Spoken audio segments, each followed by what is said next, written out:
although initially it was an Ebola problem, now the economic and social impact are no longer a medium to long-term issue. It is a today issue. People's survival are at stake now. So you are now dealing with Ebola. At the same time, you have to deal with these problems, what the impact of Ebola is to the households, especially in terms of their income, livelihoods, human development, education, health, as well as governance.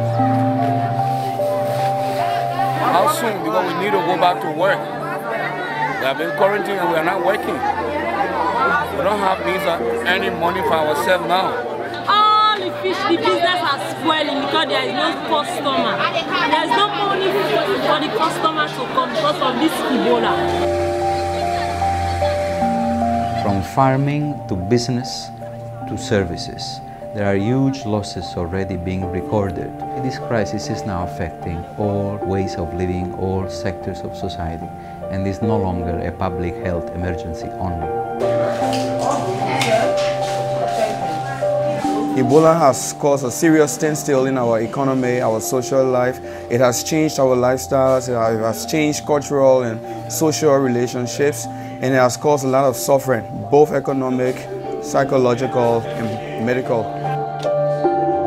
UNDP's early recovery skills, creating livelihoods, getting basic services running again, public health expertise, this will come in very helpful. Because of the strength of UNDP's country offices, we can offer logistics and operational support and also help with the communication of critical messages about how to fight the epidemic. Et on s'est dit aussi qu'il faudrait qu'on prenne notre propre engagement dans notre quartier afin de communiquer beaucoup plus au niveau de chaque famille. Et c'est pourquoi on voit quelques jeunes leaders ici qui sont issus de ce quartier.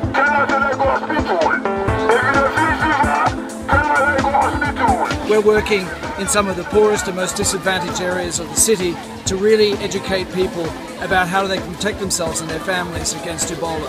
And this is starting right at the grassroots, working with the local communities and getting messages directly to the families, door to door.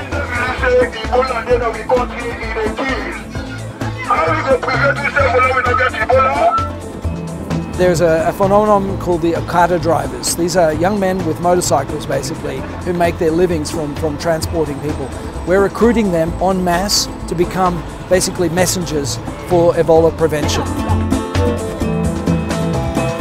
As Okada riders, we are facing a lot of risk. The simplest way to get Ebola is through body contact. And we are moving with people from one point to the other, so the risk is, let me say, is 100%.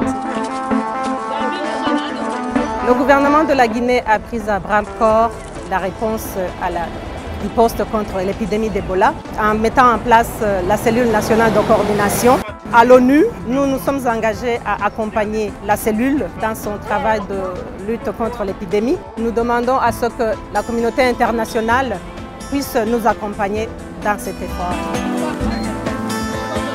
This is an unprecedented outbreak of Ebola, and some of the projections for how it could spread if it's not checked are quite alarming.